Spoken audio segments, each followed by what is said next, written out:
గ్రంథం లూకా సువార్త 7వ అధ్యాయం.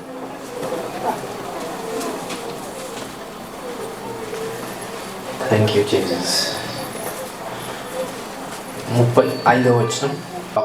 ఒక బుట్టిలో అత్తరు తీసుకొని వచ్చి వెనుక తట్టు ఆయన పాదముల యొద్ద నిలవబడి ఏడ్చుచు కన్నీళ్లతో ఆయన పాదములను తడిపి తన తల వెంట్రుకలతో తుడిచి ఆయన పాదములను ముద్దు పెట్టుకొని ఆ అత్తరు వాటికి పూసాడు. సో ఇక్కడ పాపాత్మురాలైన ఒక స్త్రీ, పాపం కలిగిన ఒక స్త్రీ, వ్యభిచారం కలిగిన ఒక స్త్రీ, యేసుక్రీస్తు ప్రభు ఆ స్త్రీని క్షమించాడు. ఒకానొక దినమున ఆ స్త్రీ పాపం చేసి ప్రజలకు పట్టుబడిన తర్వాత ఆ ప్రజలందరూ యేసుక్రీస్తు దగ్గరికి వచ్చి, అయ్యా మరి ఈ స్త్రీ పాపం చేసింది కదా, ఈ స్త్రీకి శిక్ష ఏమివ్వాలి? ధర్మశాస్త్రాన్ని బట్టి ఈ స్త్రీకి శిక్ష ఏం వేస్తే కరెక్ట్గా ఉంటుందని యేసుప్రభు వారిని అడిగితే, యేసుప్రభు వారు ఏమన్నారు? దానికి జ్ఞానయుక్తంగా ప్రేమపూర్వకముగా ఏమన్నాడు? ఎవరైతే తప్పు చేయలేదో, పుట్టిన మొదలుకొని ఇప్పటి వరకు ఎవరైతే పాపం చేయలేదో వాళ్ళు మొదటి రాయి ఆ స్త్రీ పైన వేయాలి. ఎవరైతే పాపం చేయలేదు, ఎవరైతే తప్పు చేయలేదో మొదటి రాయి ఆ స్త్రీ మీద వేయాలి. ఎందుకంటే ధర్మశాస్త్రాన్ని బట్టి అప్పుడున్న కొన్ని ధర్మశాస్త్రాలను బట్టి ఒక స్త్రీ వ్యభిచారం చేస్తే ఆ స్త్రీ రాళ్లతో కొట్టబడి చంపబడాలి. ఇది ధర్మశాస్త్రం, ఇది శిక్ష. ఆ శిక్ష మరి వీళ్ళందరూ వచ్చి యేసుప్రభు వారిని అడుగుతున్నారు, మరి ఈమె వ్యభిచారం చేసింది, పట్టుబడ్డది కనుక ఏ శిక్ష వేస్తే అది కరెక్ట్గా దేవుని తగ్గట్టుగా ఉంటుంది అన్నప్పుడు, ఓకే మీరన్నది కరెక్టే, రాయితోని కొట్టి చంపాలి. రాయితోని కొట్టి చంపడం ధర్మశాస్త్ర సంబంధమైనది, నీతి. కానీ అక్కడ యేసుప్రభు ఏమన్నాడంటే రాయితో కొట్టి చంపండి పాపం చేసింది కనుక. కానీ మొదటి రాయి ఎవరైతే వేస్తారో వాళ్ళు ఎవరై ఉండాలా? పరిశుద్ధుడై ఉండాలి. ఎవడైతే పాపము చేయలేదో పుట్టిన మొదలుకొని ఇప్పటి వరకు వాడు మొదటి రాయి వేయండి. తర్వాత పాపం చేసిన వాళ్ళైనా పరిశుద్ధులైన ఎవరైనా ఆమెను కొట్టి చంపండి. కానీ మొదటి రాయి వేసేవాడు ఎవరైనా పాపము చేయని వాడై ఉండాలా. సో వాడు మాత్రమే ఆ స్త్రీకి తీర్పు తీర్చడానికి అధికారం ఉంది అన్నప్పుడు ఇంకా అందరూ రాలేసారా? ఎవరు కూడా ముందుకు రాలేదు. ఎందుకు? అందరూ ఏదో ఒక తప్పు, ఏదో ఒక పాపము చేసిన వారు, ఏదో ఒక మిస్టేక్ చేసిన వారు. కొంతమంది పెద్ద పెద్ద పాపాలు చేస్తారు, కొంతమంది మోసాలు చేస్తారు, కొంతమంది రకరకాల పాపాలు చేస్తారు, కొంతమంది చిన్న చిన్న తప్పులు చేస్తారు. ఆ చిన్న తప్పు అయినా పెద్ద పాపమైనా విషమే. కాబట్టి అలాంటి వాళ్ళ ముందు యేసు ప్రభు జ్ఞానయుక్తంగా మాట అన్నాడు. మొదటిగా రాయి వేసిన వారు ఎవరైతే ఉంటారో వాళ్ళు ఖచ్చితంగా పాపం చేయకుండా ఉన్నప్పుడే వాళ్ళు మొదటి రాయి వేయండి అంటే ఎవడు కూడా ముందుకు రాలేదు. ఎవరైనా వచ్చారా? ఎవరు కూడా ముందుకు రాకుండా అక్కడికే ఆగిపోయారు. చిన్న చిన్న పిల్లలు కూడా ముందుకు రాలేకపోయారు. ఎందుకంటే ఏదో ఒక చిన్న తప్పు వాళ్ళు కూడా చేస్తారు. తల్లి మాట వినకపోవడమే చిన్న పిల్లలు చేసే తప్పు, తండ్రి మాట వినకపోవడమే చిన్న పిల్లలు చేసే తప్పు. వాళ్ళ సైజ్ని బట్టి, వాళ్ళ లెవెల్స్ని బట్టి వాళ్ళు తప్పు చేస్తారు. పెద్దవాళ్ళ లెవెల్స్ని బట్టి పెద్దవాళ్ళు తప్పు చేస్తారు. సో ఏ ఒక్కడు లేదు, అక్కడ ఒకడు పరిశుద్ధుడు, కేవలం యేసుక్రీస్తు ప్రభు మాత్రమే ఉన్నాడు. మరి ఆయన రాయి వేయొచ్చు. ఎందుకంటే ఏ పాపము యేసయ్య శారీరకంగా, మానసికంగా, ఆత్మీయంగా ఎటువంటి పాపము చేయని వాడు ఎవరైనా ఉన్నారా అని అంటే అక్కడ యేసుక్రీస్తు ప్రభు మాత్రమే ఉన్నాడు. కానీ ఆయన ఒక రాయి వేయొచ్చు. వేశాడా? ఏం చేస్తున్నాడు? యేసుక్రీస్తు ప్రభు ఆ పాపం స్త్రీని క్షమించాడంట. క్షమించి ఇంకోసారి ఈ పాపంలోకి నువ్వు వెళ్ళొద్దు, నేను నిన్ను క్షమిస్తున్నా, నేను నిన్ను కనికరిస్తున్నా, నేను నిన్ను ప్రేమిస్తున్నా, ఇప్పటి నుండి ఎటువంటి పాపంలోకి వెళ్ళకుండా నీ జీవితాన్ని సరి చేసుకో అని అవకాశాన్ని ఇచ్చిన వాడు యేసుక్రీస్తు ప్రభు. అలాంటి అవకాశాలు మనందరికీ ఎన్నోసార్లు యేసుక్రీస్తు ప్రభు ఇచ్చాడా? లేదు, ఇచ్చాడు. వాటిని సద్వినియోగం చేసుకున్నవారు ఈరోజు గొప్ప స్థానంలో ఉన్నారు. వాటిని సద్వినియోగం చేయకుండా అదే పాపాన్ని మరలా చేసినప్పుడు ఒక వాక్యంలో ఒక సామెత ఉంటుంది. కుక్క వాంతి చేసుకొని మళ్ళీ ఏం తింటే ఆకలి అవుతే అదే తింటాను. కుక్కతో సమానులు అని ఒక దగ్గర సొలొమోన్ చెప్తాడు. అంటే అర్థం ఏంటి?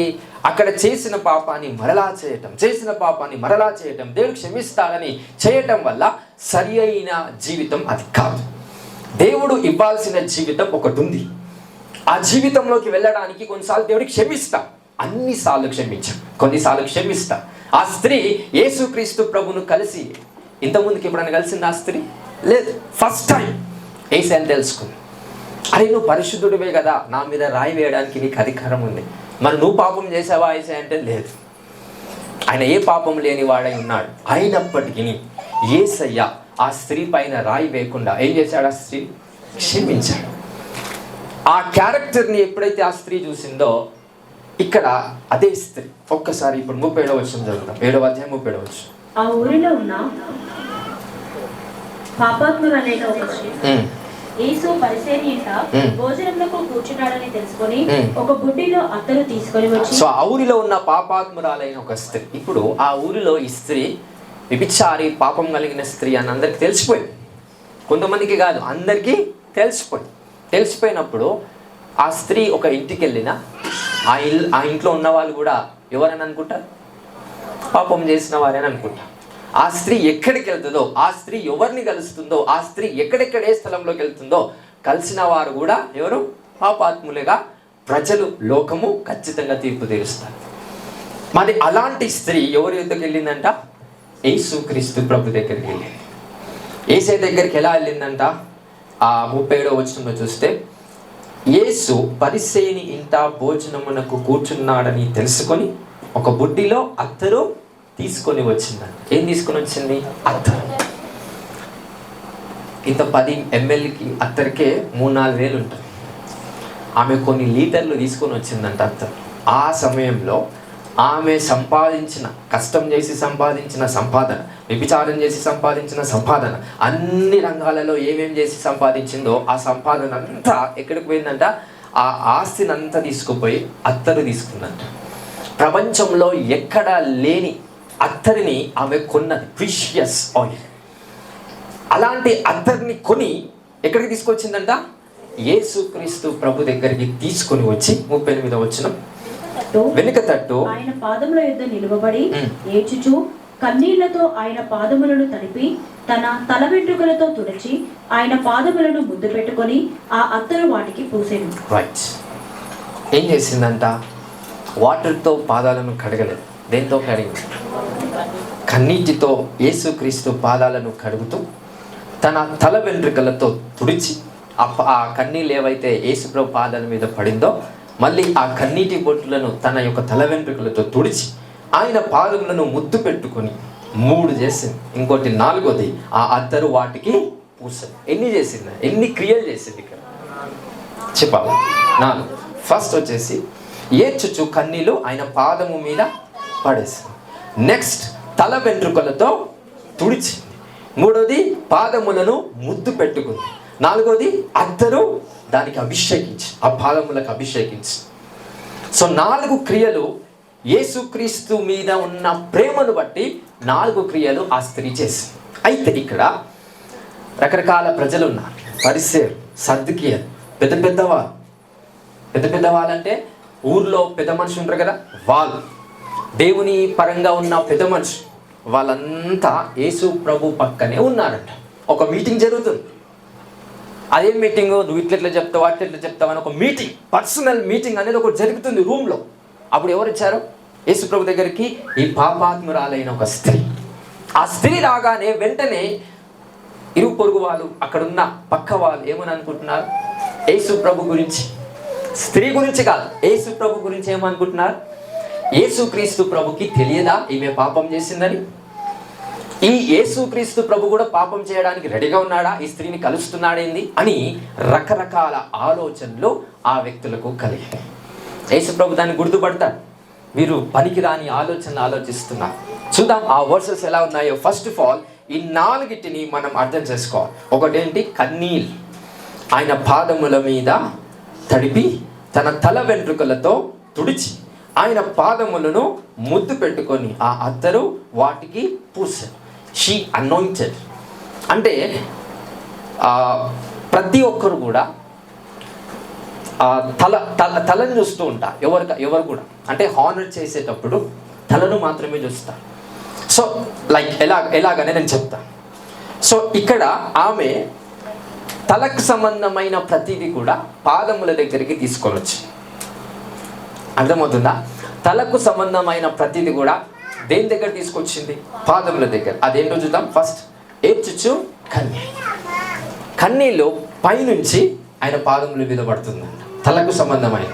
తర్వాత తన తల వెంట్రుకలతో తుడిచిందంట. It's come from the head. తర్వాత ఆయన పాదములను ముద్దు పెట్టుకుందంట, బౌ చేసి తనను ముద్దు పెట్టుకుంటూ ఉంది. తర్వాత ఆ అత్తరు వాటికి చేతులతో అభిషేకిస్తుందంట. హానర్ అనేది ఈ విధంగా యేసుక్రీస్తు ప్రభుని చేస్తున్నప్పుడు యేసయ్య చూద్దాం ఏమనంట, 39వ వచనం. ఆయనను పిలిచిన పరిసయ్యుడు అది చూసి, ఈయన ప్రవక్త అయిన ఎడల తన్ను ముట్టుకున్న ఈ స్త్రీ ఎవతయో ఎటువంటిదో ఎరిగియుండును, ఇది పాపాత్మురాలు అని తనలో తాను అనుకుని. ఏమనుకుంటున్నారు పక్కన ఉన్న వాళ్ళంతా? ఇంకా ఈయన ప్రవక్త కదా, తెలీదా పాపాత్మురాలైన స్త్రీ అని? ఈయన దేవుడు కుమారుడు కదా, తెలియదా పాపం కలిగిన స్త్రీ ఈయనను ముట్టుకోవద్దని? ఆ స్త్రీ ఎలా వచ్చిందంటే యేసు ప్రభు దగ్గరికి అన్యాయం చేయాలని రాలేదు, ప్రేమించి వచ్చిందంట. యేసుక్రీస్తు ప్రభును ప్రేమించి యేసయ్య దగ్గరకు వచ్చి అత్తరు పూసుకొని, అత్తరు తీసుకొని ఆ ఒక పాదములను అభిషేకిస్తుంది. తన యొక్క తల వెంట్రుకలతో ఆ కన్నీటిని తుడుస్తూ ఉందంట. చూడండి, తన పాదములన్నిటిని కూడా క్లియర్ కట్గా ఎవ్రీ ఏరియాలో యేసుక్రీస్తు యొక్క పాదములను క్లీన్ చేస్తుందంట.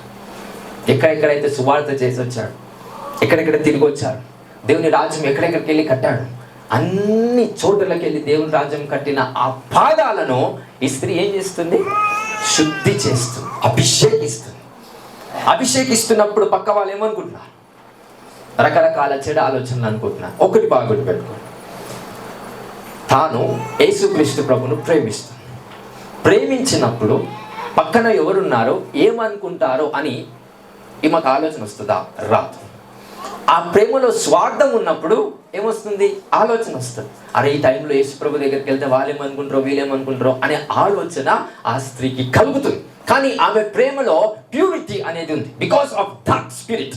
అలాంటి ఆత్మ కలిగిన ఆ స్త్రీ, ప్యూరిటీ, ప్రేమ కలిగిన ఆ స్త్రీ విషయంలో దేవుడు చూపించిన ఆలోచన ఏ విధంగా ఉందనంటే, ఎవరేమనుకుంటున్నారో నాకు సంబంధం లేదు, నేను యేసుక్రీస్తు ప్రభుని ప్రేమించాలి, యేసుక్రీస్తు ప్రభుని ఘనపరచాలి, యేసుక్రీస్తు ప్రభుని స్తుతించాలి అనే ఒకే ఒక ఆలోచనతో యేసు ప్రభు దగ్గరికి వెళ్ళి అతన్ని ఘనపరిచింది.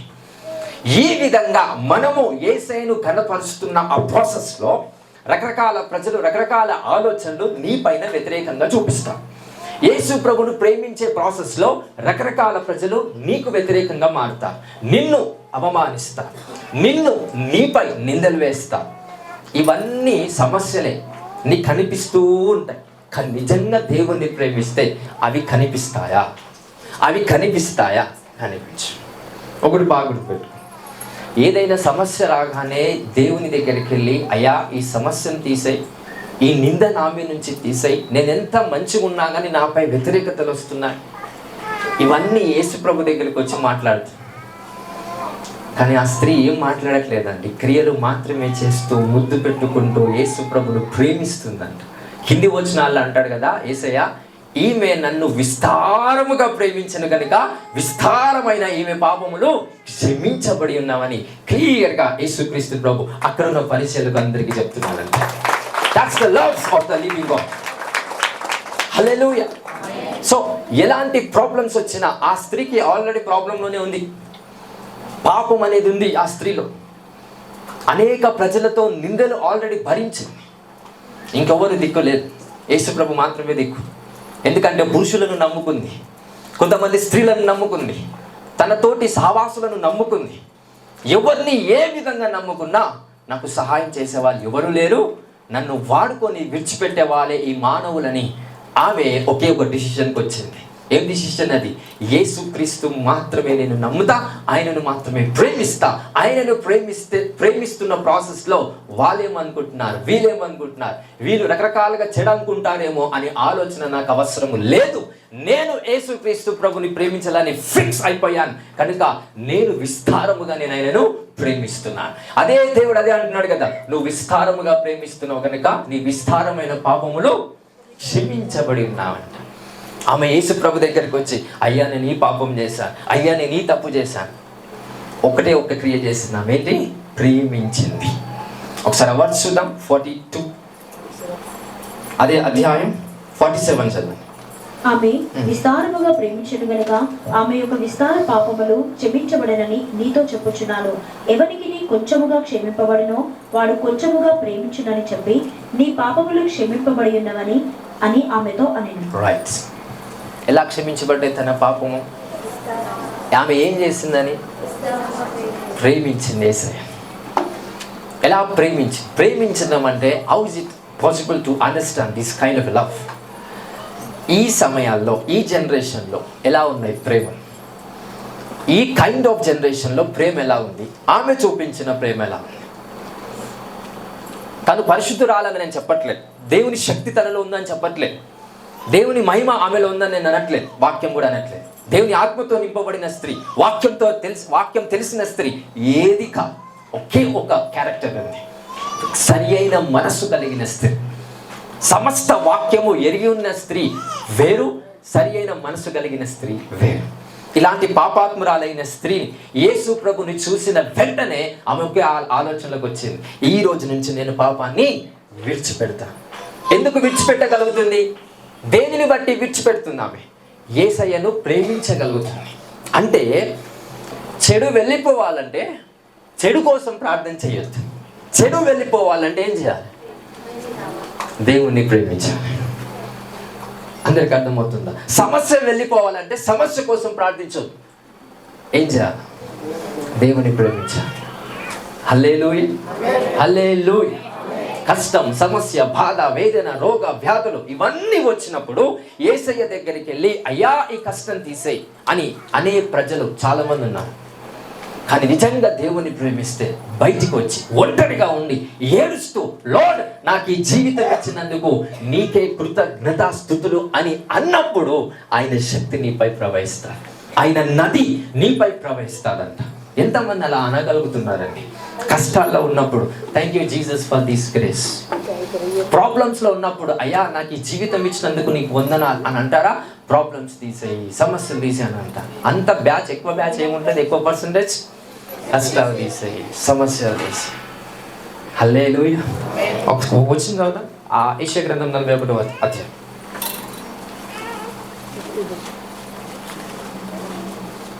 19వ వచనం. అక్కడ దేవుడు ఒక వాగ్దానం ఇచ్చాడు, చూద్దాం ఏంటది? చెట్లు లేని మెట్టల మీద నేను నదులు పారజేసేదను, లోయల మధ్యను ఊటలను ఉబుకజేసేదను, అరణ్యమును నీటి మడుగుగాను, ఎండిన నేలను నీటి బుగ్గలుగాను చేసేదను. అరణ్యమును ఏం చేస్తాడంటే దేవుడు? గట్టిగా చెప్పాలన్నారు. అరణ్యములో నీళ్లు ఉండయి, కానీ అరణ్యంని ఏం చేస్తాడంట? నెక్స్ట్ ఏమంటున్నాడు? ఎండిన నేలను ఏం చేస్తాడంట? అందరికి అర్థమవుతుందా? అందరికి అర్థమవుతుందా? ఎండిన నేలను ఏం చేస్తాడంట? నీటి బుగ్గలుగా మారుస్తాడు. ఎడారిని ఎలా చేస్తాడంట? నీటి ఒక అలలు ఆ వేస్ ఎలా ఉంటాయో ఆ విధంగా దేవుడు మారుస్తాడు. అంటే మన లైఫ్లో చూస్తే నీటి బుగ్గలుగా మనం మార్చబడాలంటే ఫస్ట్ ఏం కావాలి?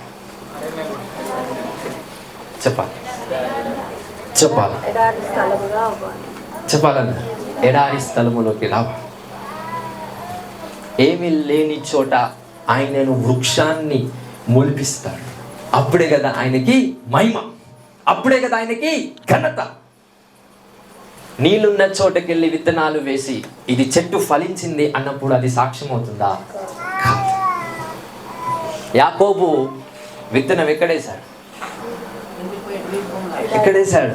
ఏ భూమిలో వేశాడు? ఫలించే భూమిలో, బీడు భూమిలో వేశాడు.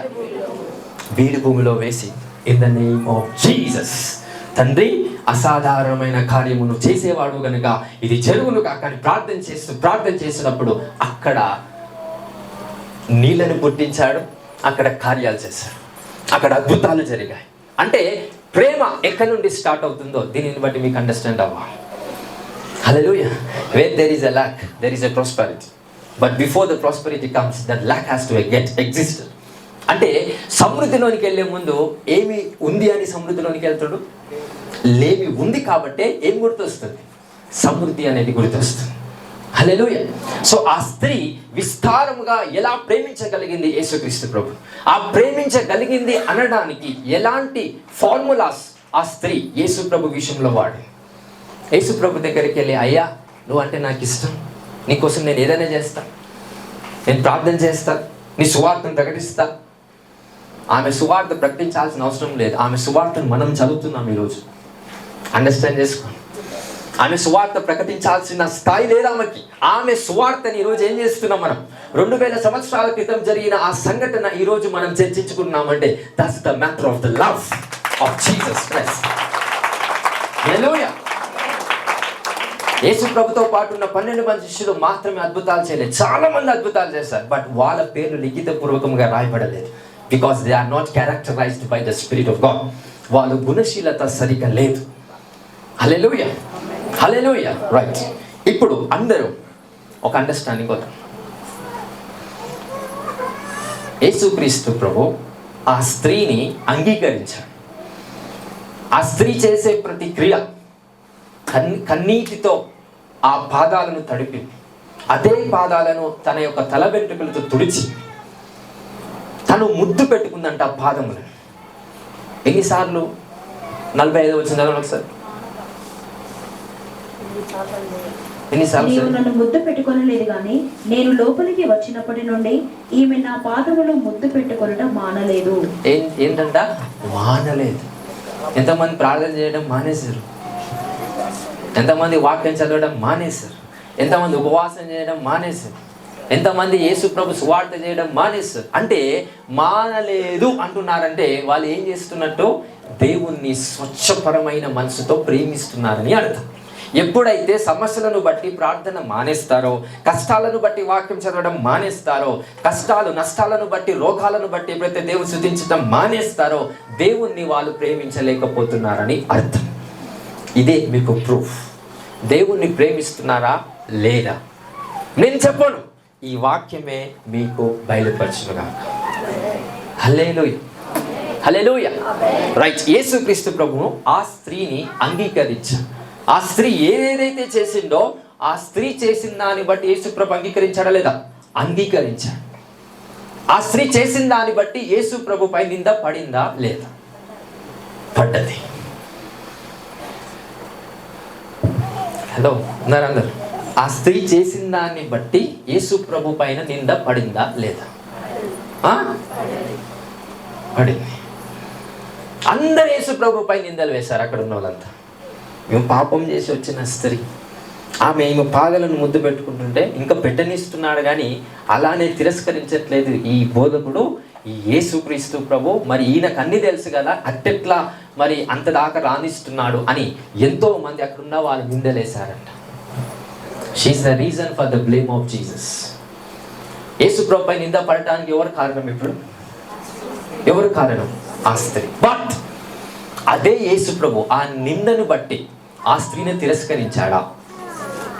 చెప్పాలి. నిందను బట్టి ఆ స్త్రీని యేసు ప్రభు తిరస్కరించాడా? వ్యతిరేకించాడా? లేదు. కానీ మనం ఎందుకు నిందల్ని బట్టి మనుషులను వ్యతిరేకిస్తున్నాం? అది నీ స్వభావం. యేసు ప్రభు స్వభావం ఎలా ఉంటుందంట? మనిషిని బట్టి ఏదైతే నింద వస్తుందో ఆ నిందను బట్టి మరలా ఆ వ్యక్తిని తిరస్కరించటం కాదు. అది యేసు ప్రభు యొక్క మనసు. కానీ మనం ఏం చేస్తాం? ఒక నింద వచ్చినప్పుడు ఆ నిందను బట్టి అదే వ్యక్తిత్వంలో ఉన్న ప్రజల్ని ఏం చేస్తాం? తిరస్కరిస్తాం, వ్యతిరేకిస్తాం. నీ వల్లనే నాకు నింద వచ్చిందని ఆ వ్యక్తిని ఏం చేస్తాం? నీ వల్లనే నాకు ఈ ఒక ఘోరమైన సంఘటన జరిగిందని ఆ వ్యక్తిని ఏం చేస్తాం? తిరస్కరిస్తాం. కానీ యేసు ప్రభు తిరస్కరించాడా? ఎందుకు అనంటే పరిపూర్ణముగా యేసు ప్రభు కూడా ఆ స్త్రీని ప్రేమించాడు. ఆ స్త్రీ యేసు ప్రభును ప్రేమించినట్టుగా యేసు ప్రభు ఆ స్త్రీని ప్రేమించాడు. యేసు ప్రభు ఆ స్త్రీని ప్రేమించినట్టుగా ఆ స్త్రీ యేసు ప్రభును కూడా ప్రేమించింది. హల్లెలూయా, హల్లెలూయా. ఇక్కడ ఒక విషయం నేను తెలియపరుస్తాను. ఒక వ్యక్తిని అంగీకరించినప్పుడు, భార్య కావచ్చు, భర్త కావచ్చు, కుటుంబం కావచ్చు, దైవజనులు కావచ్చు, సంఘం కావచ్చు, ఏదేమైనా ఒక వ్యక్తిని అంగీకరిస్తే ఆ వ్యక్తిని బలహీనతలు అంగీకరించం, కానీ ఏం అంగీకరిస్తాం? బలాన్ని అంగీకరిస్తాం. ఆ వ్యక్తి ద్వారా వచ్చే దుఃఖాన్ని అంగీకరించం, కానీ ఏం అంగీకరిస్తాం? సంతోషాన్ని అంగీకరిస్తాం. ఎంతమంది ఇలా ఉన్నారండి? ఎవరైనా నీ ఎడల బలహీనత చూపిస్తే ఆ వ్యక్తిని అంగీకరిస్తారా, తిరస్కరిస్తారా? తిరస్కరిస్తారు. కానీ ఈ వ్యక్తి నాకు సంబంధమైన వ్యక్తిగానే అంటారు. యేసు ప్రభు అక్కడ అలా చేయలేదండి. అంటే ఒక వ్యక్తిని అంగీకరించడం అంటే అర్థం ఏంటి? ఆ వ్యక్తిలో ఉన్న బలం బలహీనతను అంగీకరించడమే ఆ వ్యక్తిని అంగీకరించడం. ఇది ఎవరైతే చేస్తున్నారో నిజంగా ఇది చేస్తే కనుక నీ మనస్సులో ఆ వ్యక్తిని అంగీకరిస్తున్నావని అర్థం వస్తుంది. ఒకవేళ అది చేయకపోతే నీ తల్లి నీ తల్లిగా ఉండదు నీ దృష్టిలో. నీ తండ్రి నీ తండ్రిగా లేడు, నీ భర్త నీ భర్తగా లేడు, నీ భార్య నీ భార్యగా లేదు. వాళ్ళు ఎవరో నీ యొక్క స్పిరిచువల్ లెవెల్స్ని బట్టి చూస్తే వాళ్ళు ఎవరో. బట్ వాళ్ళు ఎగ్జాక్ట్గా రిలేషన్షిప్ని బట్టి చూస్తే నీ భార్యగా నువ్వు అంగీకరిస్తే భార్యలో ఉన్న బలహీనత బలాన్ని ఏం చేయాలి?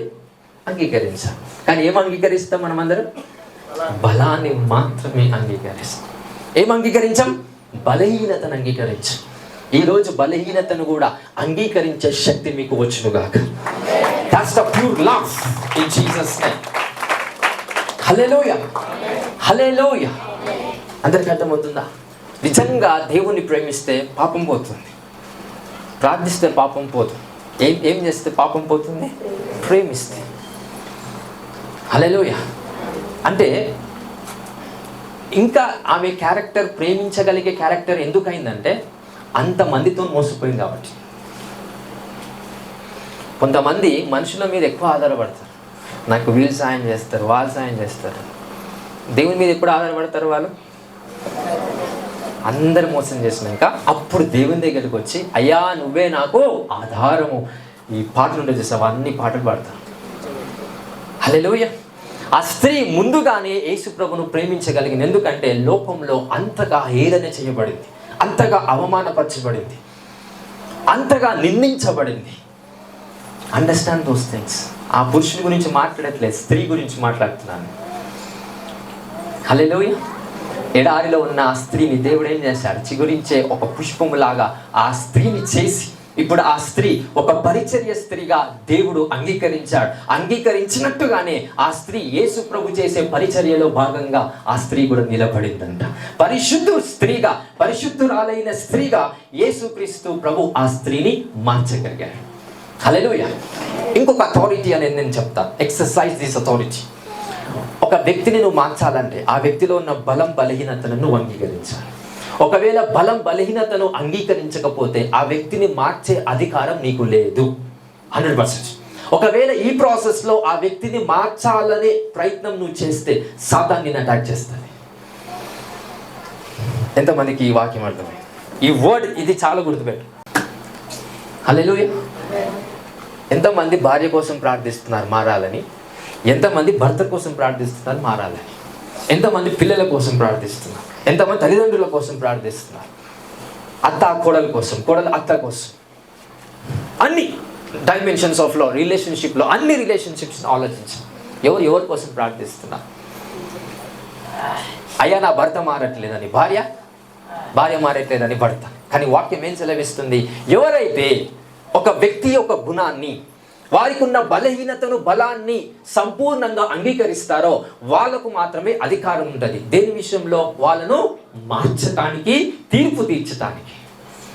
ఎవరైనా బలహీనతను అంగీకరించకపోతే వాళ్ళను మార్చటానికి అధికారం లేదు. ఒకవేళ మార్చాలి అనుకుంటే సాతాను రెడీగా ఉంటాడు అని అటాక్ చేయడానికి. అందుకే అనేకమైన శోధనలు కలుగుతున్నాయి ప్రజలకి. ఎందుకంటే బలహీనతను అంగీకరించకుండా, బలాన్ని ఎలా అయినా అంగీకరిస్తారు కానీ బలహీనతను అంగీకరించకుండా ఏం చేస్తున్నారంట? ప్రజల్ని మార్చాలనే ఆశతో ముందుకెళ్తున్నారు. That's the moment the Satan attacks you in the spiritual realm. మరి అధికారం ఎవరికి కావాలని? నీ మాట అందరు వినాలని అందరికి ఆశ. ఎంతమందికి ఆశ? ఎవరికైతే ఆశ లేదో వాళ్ళు ఖచ్చితంగా అబద్ధం ఆడుతున్నారు. ఏం ఆశ ఉంది? నా మాట అందరూ వినాలి, నా మాట అందరూ. ఉందా లేదా? ఉంది. నా మాట నా చుట్టాలు వినాలి, నా మాట నా బంధువులు వినాలి, నా మాట సంఘం వినాలి, నా మాట వాళ్ళు వినాలి, నా మాట వీళ్ళు వినాలి, అందరూ వినాలి అనే ఆలోచన ప్రయత్నముగా అందరికీ అదే ఆలోచన ఉంది. అధికారం కావాలి. అధికారం కావాలంటే వాళ్ళు ఏం చేయాలి? ఒక వ్యక్తిని సంపూర్ణంగా అంగీకరించాలా, సగమా? సంపూర్ణంగా. కేవలం బలమే అంగీకరించాలా, బలహీనతను కూడా అంగీకరించాలా? బలహీనతను కూడా. హల్లెలూయా. మరి ఎంతమంది అయితే బలహీనతను ఒక వ్యక్తిలో అంగీకరిస్తున్నారో వాళ్ళను మార్చే శక్తి మీకు వస్తుంది, వాళ్ళను మార్చే అధికారం మీకు వస్తుంది. హల్లెలూయా. యేసుక్రీస్తు ప్రభు ఇప్పుడు ఆ పాపపు స్త్రీలో ఏం అంగీకరించాడు? ఆమెకున్న బలం ఏంటో తెలుసా? ప్రేమించే శక్తి ఆమెకుంది. ఆ స్త్రీ ఒక పురుషుని ప్రేమించింది. ప్రొఫెటికల్గా చెప్తున్నా, ఎందుకంటే ప్రేమించే సామర్థ్యం ఉన్న స్త్రీ ఖచ్చితంగా ప్రేమించగలుగుతుంది. కానీ ఆ పురుషుడు ప్రేమించలేకపోయాడు. అలా అందరినీ ప్రేమించింది ఆ స్త్రీ. కరెక్టోడు దొరుకుతాడేమో, మళ్ళీ తిరిగి ప్రేమించేవాడు దొరుకుతాడేమో, అందరి చేతిలో మోసపోయాడు. అంటే ఆమెకున్న మంచి స్వభావం ఏంటి? బలం ఏంటి? ప్రేమించే సామర్థ్యం. ఆమెకున్న బలహీనత ఏంటి? వ్యభిచారం. అదే స్త్రీ యేసుప్రభు దగ్గరికి వచ్చినప్పుడు శిక్షించే అధికారం కలిగిన యేసుప్రభు ఆ స్త్రీని శిక్షించాడు. ఏం చేశాడు? క్షమించాడు. ఎందుకు క్షమించాడు? ఆ స్త్రీలో ఉన్న బలాన్ని, బలహీనతను ఏం చేశాడు? యేసుప్రభు అంగీకరించాడు. ఎప్పుడైతే ఆ స్త్రీని అంగీకరించాడో యేసుప్రభు ఆ స్త్రీని మార్చివేశాడంట. మరలా తిరిగి ఆ పాపములో వెళ్లకుండా యేసుక్రీస్తు ప్రభు స్వయముగా ఆ స్త్రీని మార్చాడు. ఇప్పుడు ఆ స్త్రీ పరిచర్యలో ఉంది. ఆ స్త్రీ దైవకరంగా దేవుని పనులు చేయగలుగుతుంది బికాస్ ఆఫ్ ద ట్రాన్స్ఫర్. ఆ యేసుక్రీస్తు ప్రభు ఎలా మార్చగలిగాడంటే, యేసు ప్రభు ఏం చేశాడు? ఆ స్త్రీని రెండిటిని అంగీకరించాడు. దేన్ని అంగీకరించాడు? బలాన్ని, బలహీనత. హల్లెలూయా. నేను నిన్ను మార్చాలనుకో, నేనేం చేయాలి? నేను ఏం అంగీకరించా దైవజనుడిగా?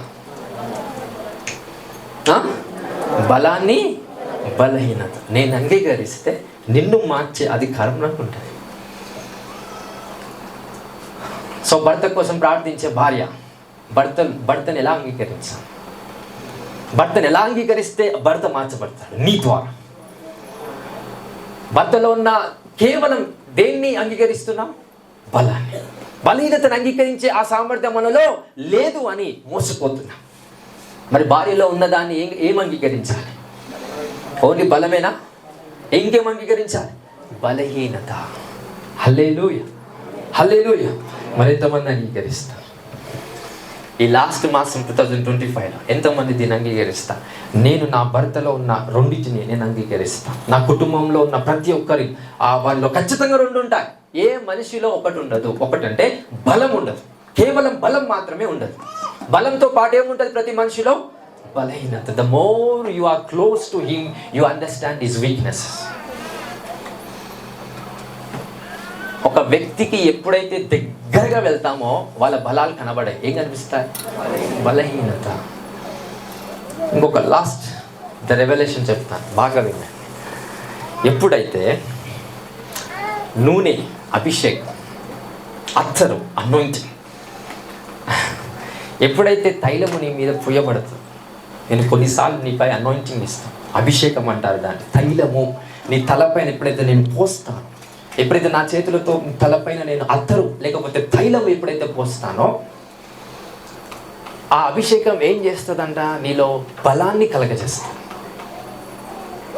బలహీనతలను కూడా ఏం చేస్తుంది? తీసేస్తుంది. ఏం చేస్తుంది? అభిషేకం బలహీనతలను తీసేస్తుంది. బలహీనతలను తీసేసే ముందు బలహీనతలను ఏం చేస్తుందంటే ఐడెంటిఫై చేస్తుంది, కనుక్కుంటాదంట. అనాయింటింగ్ అర్థం చేసుకోండి. అందుకే ఎప్పుడైతే అభిషేక ప్రార్థన జరుగుతుందో వెంటనే ఏమవుతుందో తెలుసా? మనలో ఉన్న కోపం బయటకు వచ్చేస్తుంది, మనలో ఉన్న కామ క్రోధ మత్సరాలన్నీ బయటకు వచ్చేస్తాయి, మనలో ఉన్న పగ బయటకు వచ్చేస్తుంది, కోపం బయటకు వచ్చేస్తుంది, అసూయ అన్ని కనిపిస్తాయి శరీరకంగా. ఎందుకంటే anointing removes weakness. But before that, బలహీనతను తీసేసే ముందు అభిషేకం ఏం చేస్తుంది? ఆ బలహీనతను గమనిస్తుంది, ఆ బలహీనతను ఐడెంటిఫై చేస్తుంది. That's the portion of the anointing. అందుకే దేవుడు తన హస్తం ఎప్పుడైతే నీపై పెడుతుందో వెంటనే బలహీనతలు తెలుస్తాయి. చాలా మందికి బలహీనతలు ఉన్నాయి కానీ ఏంటివో మీకు తెలియవు. బట్ అనాయింటింగ్ వచ్చి ఏం చేస్తాయి? మీలో ఉన్న బలహీనతలు ఏంటివో మీకు తెలియపరుస్తారు. అదే అభిషేకం. ఎప్పుడైతే బలహీనత నీలో ఉందని నీకు తెలుస్తుందో దాట్స్ ద మూమెంట్ ఆ బలహీనత వెళ్ళిపోతుందండి. The moment of the realisement gives you the deliverance. నీకు సంపూర్ణ విడుదల ఎప్పుడు వస్తుంది? అరే నేను ఈ విషయంలో బలహీనుణ్ణి అని ఎప్పుడైతే సత్యాన్ని అంగీకరించి తెలుసుకుంటావో ఆ బలహీనత వెళ్ళిపోయేలాగా అభిషేకం పనిచేస్తుందంట. హల్లెలూయా. సో వేటిని అంగీకరించాలి ఒక వ్యక్తిలో? సంతోషాన్ని మాత్రమేనా? సంతోషం ప్లస్ దుఃఖమా? హల్లెలూయా. దేన్ని అంగీకరిస్తున్నారు? దేన్ని అంగీకరించాలి? దేన్ని అంగీకరించాలి? దేన్ని అంగీకరిస్తున్నారు? యేసు ప్రభు దేన్ని అంగీకరించాడు ఆ స్త్రీలో? కేవలం బలాన్ని మాత్రమేనా? దేన్ని అంగీకరించాడు? ఆ వ్యక్తిలో ఉన్న పాపపు బుద్ధి ఏదైతే, వ్యభిచారం చేసే ఆ శక్తి, వ్యభిచారం చేసే ఆ పనికిరాని ఆత్మ ఏదైతే ఉందో దాన్ని కూడా అంగీకరించి క్షమించి ఇంకోసారి చెయ్యకు అని ప్రేమపూర్వకంగా తెలియపరచాడు. అదే టైంలో ఒకవేళ యేసుప్రభు క్షమించకపోతే మొదటి రాయి ఎవరు వేస్తూ? యేసుప్రభే ఆమె పైన మొదటి రాయి వేస్తాడు. ఒకవేళ యేసుప్రభే మొదటి రాయి వేస్తే ఇంకా మిగతా వాళ్ళందరూ రాళ్ళు వేయొచ్చు, ఆమెను చంపొచ్చు. అక్కడనే యేసుప్రభు ఆమెను క్షమించగలిగాడంటే దేన్ని అంగీకరించాడు? బలహీనతను కూడా అంగీకరించాడు.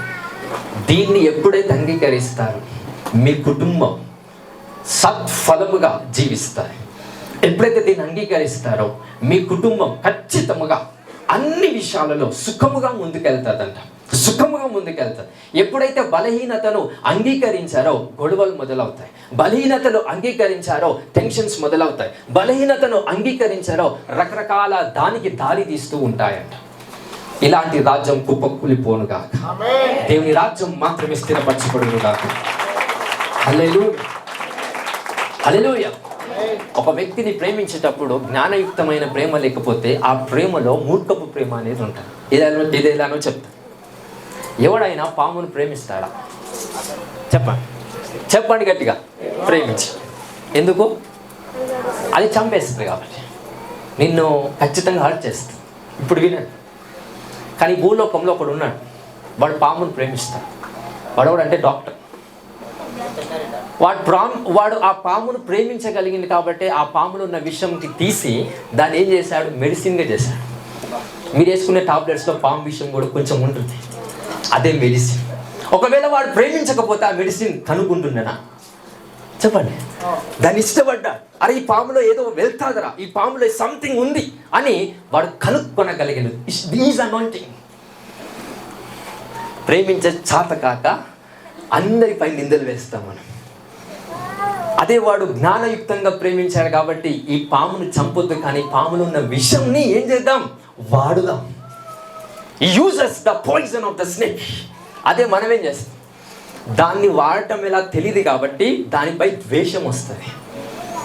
ఇది కనిపిస్తే చంపేద్దామనే పగ మనలో ఉంటుంది. ఎందుకు? ఆ విషాన్ని మనం ఎలా వాడాలో మనకు తెలియదు. యేసుక్రీస్తు ప్రభు ఆ పాపపు స్త్రీలో ఉన్న సామర్థ్యాన్ని ఎలా వాడాలో తెలుసు కాబట్టి ఆ స్త్రీని మార్చగలిగాడు. ఉపయోగకరమైన స్త్రీగా మార్చాడు. సర్పం పనికిరాంది అనకూడదు, సర్పం పనికొచ్చేది. హల్లెలూయా. దాంతో ఏం పని మానవుడికి లేదు అనకండి.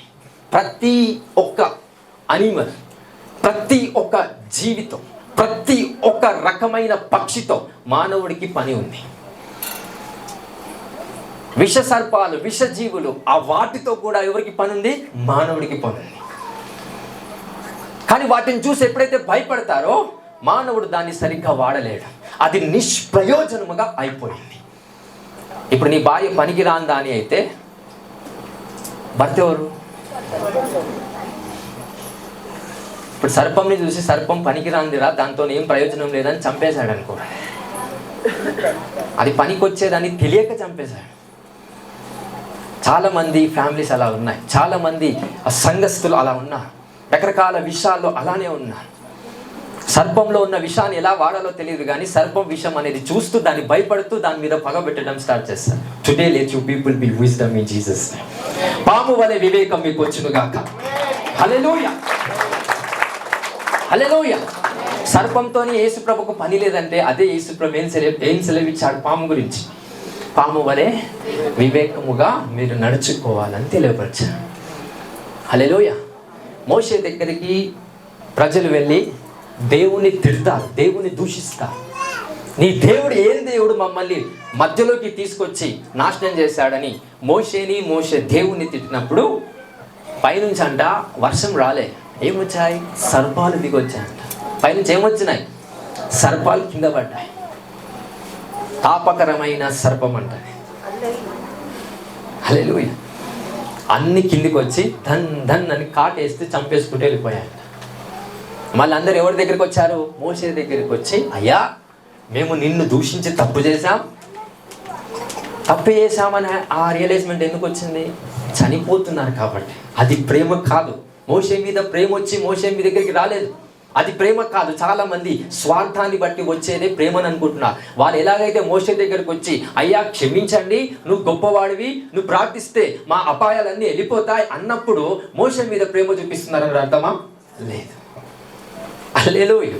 అట్లాగా మీ దగ్గరికి చాలా మంది వస్తున్నారు. అలాగని వాళ్ళను రావద్దని అందామా? లేదు. Let them come.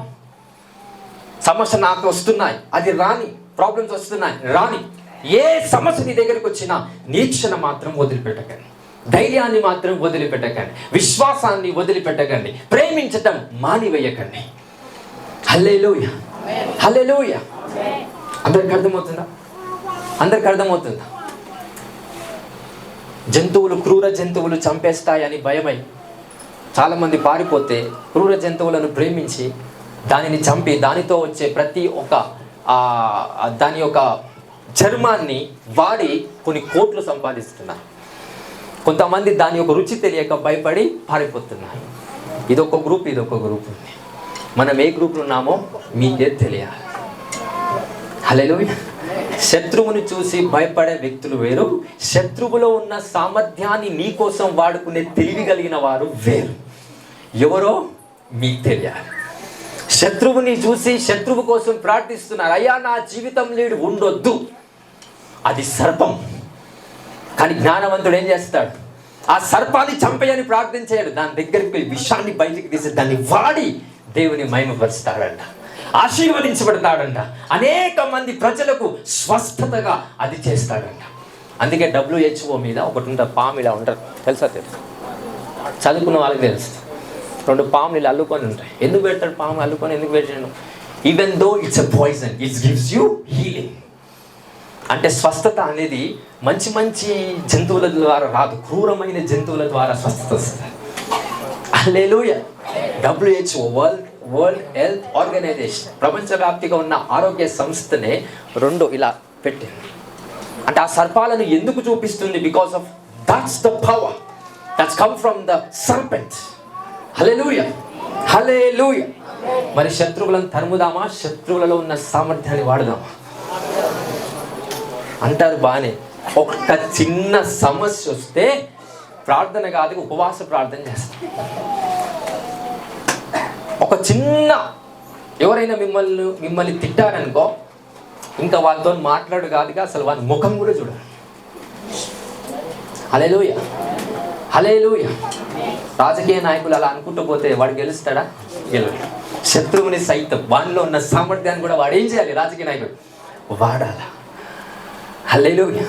వాడితే తప్ప వాడికి గెలవాడు. లేదు వీడు తిట్టిండు వాడు తిట్టిండు అని అనుకుంటూ సైలెంట్కి వెళ్తే వాడు గెలుస్తాడా? గెలవడు. That's the strategy. హల్లెలూయా. ఈరోజు అందుకే యేసుక్రీస్తు ప్రభువు అంటున్నాడు కదా, శత్రువులను మీరు క్షమించండి అని అంటున్నాడు. ఎందుకు క్షమించమని అంటున్నాడు? ఇప్పుడు చెప్పాలి. ఎందుకు యేసు ప్రభు వారు శత్రువుని క్షమించండి అని అన్నాడు? హలో చెప్పాలి. శత్రువుని తిరస్కరించు, శత్రువుని పొడగొట్టుకోండి, శత్రువుకి దూరముగా ఉండు అని యేసు ప్రభు ఎక్కడైనా అన్నాడా? యేసు ప్రభు ఏమన్నాడు? శత్రువుని చేసి శత్రువు కోసం ప్రార్థించు, శత్రువుని ప్రేమించు, శత్రువుని క్షమించు. ఎందుకు ఇవన్నీ అంటున్నాడు? ఎందుకంటున్నాడు? వానిలో ఏదో బలం ఉంది. నువ్వు బలహీనతను బట్టి వాళ్ళని తిరస్కరిస్తే వానిలో ఉన్న బలం నిన్ను తిరస్కరిస్తుంది. కాబట్టి దయచేసి అందరం అర్థం చేసుకుందాం. మీ లైఫ్ స్టాండర్డ్లో, మీ జీవితంలో మీరు ముందుకెళ్తున్నప్పుడు ఎంతోమంది శత్రువులు తయారవుతారు. వాళ్ళలో ఉన్న సామర్థ్యాన్ని మీరు వాడుకునేలా దేవుడు తన కృప మీకు ఇచ్చునుగాక. హల్లెలూయా, హల్లెలూయా. మీ బంధువులు కావచ్చు, మీ పొరుగు వాళ్ళు కావచ్చు, సంఘస్థులు కావచ్చు, నేను కావచ్చు, నేను మీ విషయంలో కావచ్చు, ప్రతి ఒక్కరి విషయంలో బలహీనతను, బలాన్ని రెండింటిని అంగీకరించండి. రెండింటిని అంగీకరించిన వాడే మార్చగలిగే అధికారం వాడు పొందుకుంటాడు. Without accept both you can't have the permission to transfer him. You don't have an authority hallelujah, hallelujah. సాతానికి కొన్నిసార్లు కొంతమందిని మార్చే అధికారం వస్తుంది. ఎందుకో తెలుసా? ఈ ప్రిన్సిపల్ని వాడతాడు వాడు. మీ బలాన్ని యాక్సెప్ట్ చేస్తాడు, మీ బలహీనతని యాక్సెప్ట్ చేస్తాడు సాతాను. అందుకే మిమ్మల్ని మార్చేస్తాడు. హల్లెలూయా, హల్లెలూయా. ప్రార్థన చేసి అలసిపోతున్నా, వాడు మారాలి, వీళ్ళు మారాలి, నా కొడుకు మారాలి, నా కూతురు మారాలి, నా అక్క చెల్లెలు మారాలి, రక్షణలోకి రావాలి.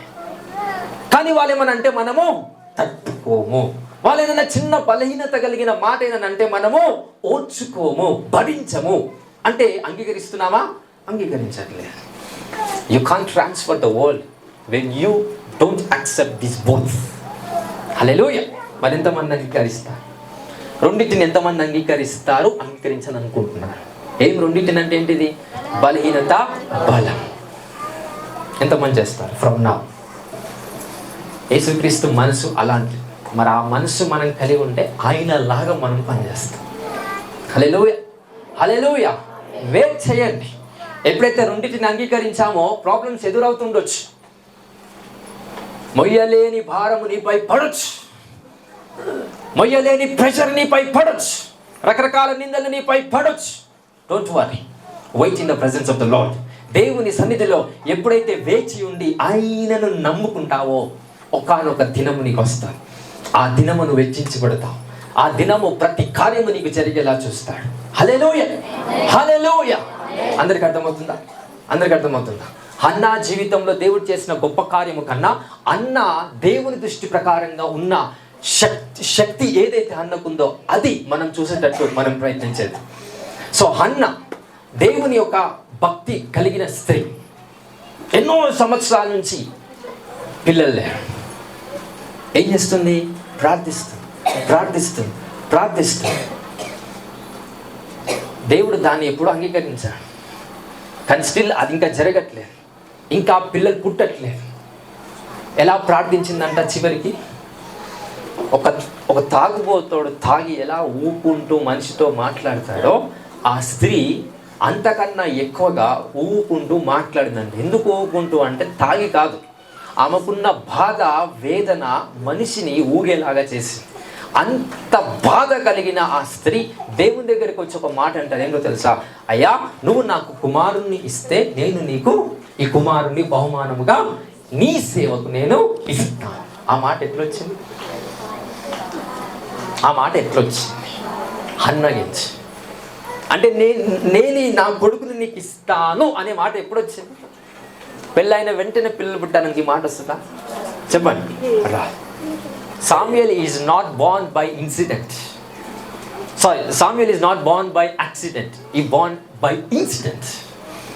యాక్సిడెంట్గా పుట్టలేదు సాముయేల్, ఇన్సిడెంట్గా పుట్టాడు. దేవుని కోసము, మనకు పుట్టబోయే కుమారుడు దేవుని కోసం అని ప్లానింగ్తో పుట్టినాడు సాముయేల్. యాక్సిడెంట్గా పుట్టలేదండి. హల్లెలూయా, హల్లెలూయా. సో నీ బలహీనత దేవునికి మహిమ తెచ్చిపెడుతుంది. నీ ప్రతి బలహీనత దేవునికి ఏం తెచ్చిపెడుతుంది? మహిమను తెచ్చిపెడుతుంది. రైట్ నౌ ఎడారి స్థలములో ఉన్న నీ లైఫ్ దేవుడు ఏం చేస్తాడు? దాన్ని చిగురించే స్థలముగా దేవుడు దాన్ని చేస్తాడు. ఆ బ్లెస్సింగ్ నీపై ప్రాప్తించును గాక. హల్లెలూయా, హల్లెలూయా. ఎంతమందికి వాక్యం అర్థమైంది? సో యేసుక్రీస్తు ప్రభువు వారు ఆ స్త్రీని ఎలా ప్రేమించాడు. That's the love that we have to do. అందుకే బలహీనత ఎప్పుడైతే మనం చూస్తామో అంగీకరించాలి. అంగీకరించడం అంటే ఏంటి? ఆ బలహీనతను బట్టి నీ మనస్సు మారుతుంది. ఒక విషయం చెప్తాం. సంఘానికి ఒక వ్యభిచారి స్త్రీ వచ్చింది. ఆమెకి మంచి గవర్నమెంట్ జాబ్, నెలకు ₹1,00,000 జీతం, మంచి పాస్ కార్లు వచ్చింది, కూర్చు. ఆమె వ్యభిచారని నీకు తెలియదు. ఎంత రెస్పెక్ట్ ఇస్తావు? అరే పెద్ద ఆఫీసర్ గా ₹1,00,000 జీతం, గవర్నమెంట్ ఆఫీసర్ వచ్చి ఆమె గురించి నీకేమైనా తెలుసా? తెలీదు. ఆమె అప్పటి నుంచి స్టార్ట్ అయ్యి రెగ్యులర్గా చర్చకు వచ్చి మనతో సాంగత్యం, సహవాసం చేస్తుంది. ఎప్పుడైతే సహవాసం చేస్తుందో ఏం తెలుస్తుంది? నిజాలు బయటపడతాయి. అప్పుడు ఆ స్త్రీ వ్యభిచారి స్త్రీ, అనేక ప్రజలతో వ్యభిచారం చేసే స్త్రీ అని తెలిసింది. ఇప్పుడు నీ మైండ్ ఎట్లా పనిచేస్తుంది? ఆమె విషయం ఫస్ట్ రోజు ఎలా పనిచేస్తుందో ఇప్పుడు అలానే పనిచేస్తుందా? చేయదు. ఫస్ట్ రోజు మీ భర్త ఆమెతో మాట్లాడితే ఏం డిస్టర్బ్ అవ్వదు మీకు. తెలిసిన తర్వాత అదే భర్త అదే స్త్రీ దగ్గరికి వెళ్ళి మాట్లాడతారు. స్త్రీలారా, అప్పుడు మీ మనసు ఎక్కడికి వెళ్తుంది? అంటే ఆమె మారిందా, నువ్వు మారినావా? మనం మారుతున్నాం. హల్లెలూయా. అంటే ఒక స్త్రీని బట్టి, ఒక పురుషుని బట్టి, వారికి ఉన్న పరిస్థితులను బట్టి ఎప్పుడైతే మీరు మారుతున్నారో నిజంగా మీరు దేవుని ప్రేమించనంటే. Don't get transferred by the situation, transferred by the spirit of God. Hallelujah. అందరికి అర్థమవుతున్న దేవుని వాక్యం. సో ఇలా మనందరికీ ప్రేమించే సామర్థ్యం మనందరికి రావాలని నేను ప్రార్థిస్తున్నాను. ఈ సామర్థ్యం ఎప్పుడైతే మీకు వస్తుందో దైవ దీవెన మీపై రావడానికి సిద్ధముగా ఉంది. It is already came unto you. మీపై రావడానికి రెడీగా ఉంది ఆ దీవెన. ఎంతమంది అయితే ఈ ప్రేమించే సామర్థ్యాన్ని బట్టి ముందుకెళ్తామో, అంగీకరించాలి అనే ఆ మనసును బట్టి ముందుకెళ్తామో, నీ జీవితంలో మీ బంధువులు, మీ చుట్టాలు, మీ ఇరుగు పొరుగు వాళ్ళు చూడలేనంత ఆస్తి మీ పైన దేవుడు రాబోతున్నాడు, ఇవ్వబోతున్నాడు. Hallelujah. Hallelujah. But wait in the presence of the Lord. Keep silent. నీపై నిందలు వేస్తున్నారా? నిశ్శబ్దమై ఊరుకుంటా. నిన్ను వ్యతిరేకిస్తున్నారా? నిశ్శబ్దమై ఊరుకుంటా. నీపై అనేకమైన పగ తంత్రాలు వేస్తున్నారా? నిశ్శబ్దమై ఊరుకుంటా. The time is coming. దేవుని యొక్క ఆత్మ బలం నీపై వచ్చినప్పుడు పక్షిరాజు వంటి రెక్కలు నీకు ఇస్తా. అదే పక్షిరాజు వంటి రెక్కలు నీకు ఇచ్చినప్పుడు, ఆ పక్షిరాజు ఎగిరినప్పుడు మిగతా పక్షులు ఎగరాలనుకుంటాయి పక్షిరాజుతో పాటు. ఎగరగలుగుతాయా? మీ చుట్టాలు ఎగరలేరండి నీతో పాటు, మీ బంధువులు ఎగరలేరండి. హల్లెలూయా. మీ శత్రువులు నీతో పాటు ఎగరలేరు. This is the final statement that I am giving by the spirit of the living God. అలాంటి అతీతమైన ఆశీర్వాదం మీపై ప్రాప్తించబడుతుంది. ఈ నెల యేసుక్రీస్తు నామములో ఏదైతే 11 నెలలు జరగలేదో ఈ నెలలో అది జరుగుతుందండి. ఒకేసారి దేవుడు మీకు ఇస్తాడు. హల్లెలూయా. ఎంతమంది నమ్ముతున్నారు? Believe it so that you receive it. నమ్ముట నీ వలనైతే నమ్ము వారికి సమస్తం. నీ వల్ల ఏం కావాలి? వాక్యం వినడం కాదు. నీ వల్ల ఏం కావాలి? ప్రార్థన చేయడం కాదు. నీ వల్ల ఉపవాసం అవుతుంది, అన్నీ అవుతాయి. ఏం కాదు? నమ్మటం నీ వల్ల అవ్వట్లేదు. అందుకే వాక్యంలో ఏముంది? నమ్మటం నీ వలనైతే. నమ్ము అన్ని అయితే అన్నట్లే యేసు ప్రభువు వారు ఏమని అంటున్నాడు? నమ్మటము నీ వలనైతే. నీ వలన ఏం కావాలి? ఇప్పుడు ఏం నమ్మాలా? ఏం నమ్మాలా? నాలో ప్రేమించే సామర్థ్యం పెరుగుతుందని నమ్మండి. రెండింటిని అంగీకరించే సామర్థ్యం నాలో వస్తుందని నమ్మండి. ఈ 11 మాసములు ఏదైతే ఆశీర్వాదం కోసం చూసావో రాలే. ఈ 12వ మాసం, ఈ 11వ మాసంలో కలిగిన ఆశీర్వాదం ఒకేసారి నీపై దేవుడు కుమ్మరిస్తాడండి. హల్లెలూయా. ఈ మాట నమ్ముతున్నారా? ఈ మాట నమ్ముతున్నారు? రైట్. ప్రతి నెల ఒక్కొక్క రోగం వచ్చింది. ఇప్పటి వరకు చూసుకుంటే 11 రోగాలు నీకున్నాయి. ఈ 12వ నెలలో 12వ రోగం రాదు, మొత్తం పోతుందంట. ఆ 11 అన్నీ వెళ్ళిపోతాయి. Power of God is going to come and rise. హల్లెలూయా. ఎందుకు దేవుడు వెయిట్ చేస్తున్నాడంటే నీలో నుంచి ఆరోగ్యం పుట్టు రావాలని కాదు, నీలో నుంచి ఆరోగ్యం రావాలని కాదు, స్వస్థత శక్తి రావాలని ఎదురు చూస్తున్నాడు దేవుడు. విడుదల శక్తి రావాలని ఎదురు చూస్తున్నాడు. హల్లెలూయా. హల్లెలూయా. ఎవడైనా తప్పు నీ ఎడల చేసినా, ఎవడైనా తప్పు సంఘంలో జరిగినా, ఎవడైనా తప్పు నీ యొక్క విషయంలో తెలిసినా వాణ్ణి క్షమించడం నేర్చుకోండి. కానీ వానిపై నిందలు వేయడం మానండి. నిందలు వేయడం ఎప్పుడైతే స్టార్ట్ చేస్తావో నువ్వు కిందికి రావడం ఖచ్చితం. హల్లెలూయా. అప్పుడు పక్షిరాజుకి నువ్వు యేసు ప్రభుని బట్టి నువ్వు పక్షిరాజు అయినా కానీ నీకు రెక్కలు మాత్రం కాకి రెక్కలే ఉంటాయి. అర్థమవుతుందా? యేసు ప్రభు నమ్మినందుకు దేవుడు పక్షిరాజుగా నేను చేస్తాను, కానీ రెక్కలు మాత్రం పక్షిరాజు రెక్కలు కాదు. రెక్కలు వస్తాయి, కాకి రెక్కలు వస్తాయి. పేరుకు పక్షిరాజు, రెక్కలు కాకి రెక్క. ఎగిరినట్టే అనిపిస్తుంది, ఎక్కువ ఎగరదు. హల్లెలూయా. అందుకే నిందలు వేయడం మానేయండి, వ్యతిరేకించడం మానేయండి. నీ ఆశీర్వాదం నీ చేతిలో ఈ నెలలో దేవుడు ఆల్రెడీ పెట్టాడండి. ఆత్మలోకంలో అది నేను చూశాను already. It is done in Jesus Christ mighty name. Hallelujah. Hallelujah. ఎంతమందికి వాక్యం అర్థమైంది? అందరికి అర్థమైందా? ఎవడైనా సగం సగం అంగీకరించాడా వాడు దేవుణ్ణి సంపూర్ణంగా ప్రేమించట్లేదని అర్థం. హల్లెలూయా, హల్లెలూయా. అందరికి అర్థమైందా వాక్యం? అందరికి అర్థమైందా? మీ చెల్లెను, మీ అక్కను, మీ తమ్ముని, అన్నని, రకరకాల ప్రజల్ని ఎలా ప్రేమించాలి? పరిపూర్ణముగానా? ఓన్లీ బలమేనా?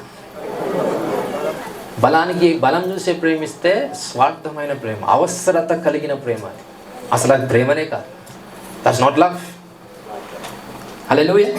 పెళ్ళి కానప్పుడు స్త్రీ యొక్క బలహీనతను, బలాన్ని ప్రేమిస్తాడు పురుషుడు. పెళ్ళైనాక ఒకటి ప్రేమిస్తాడు. ఎందుకు? మార్చబడ్డారు. హల్లెలూయా, హల్లెలూయా. Let you people receive the reward of Jesus Christ.